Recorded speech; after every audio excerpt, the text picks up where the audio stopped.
Pour cette recette extrêmement croustillante et moelleuse, nous allons d'abord réaliser le crumble. Dans un bol, mélangez la farine, le sucre, la poudre d'amande et la poudre de noisette car nous voulons parfumer notre crumble à la noisette. Puis, ajoutez le beurre et du bout des doigts, malaxez la pâte pour obtenir une boule. Vous pouvez également utiliser votre robot, parsemé de cannelle en poudre. Sachez que si jamais vous faites cette préparation au robot, il faudra alors utiliser la feuille de votre robot.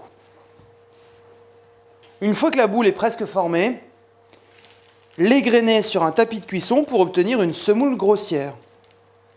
Préchauffez votre four à 200 degrés, thermostat 7, et enfournez 15 à 20 minutes.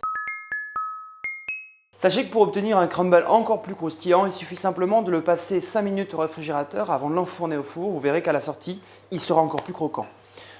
Maintenant, nous allons réaliser la chantilly. Il suffit de prendre de la crème liquide entière, c'est très important, puis de la battre au fouet, électrique à la main ou au batteur, comme vous le souhaitez, avec le sucre glace et de la cannelle en poudre. Fouettez doucement au début pour pas que le sucre glace commence à sauter, puis accélérez et montez la chantilly. Pour cette recette, je vais utiliser des fraises, mais n'hésitez pas à utiliser n'importe quel fruit de saison, des figues, des poires, des pommes, des coings, des abricots, des pêches, tout ce que vous allez trouver sur vos marchés. Il suffit de les laver, puis pour les fraises de les équeuter et de les couper en deux. Posez les fraises au fond du verre. Versez dans le verre la crème à la cannelle.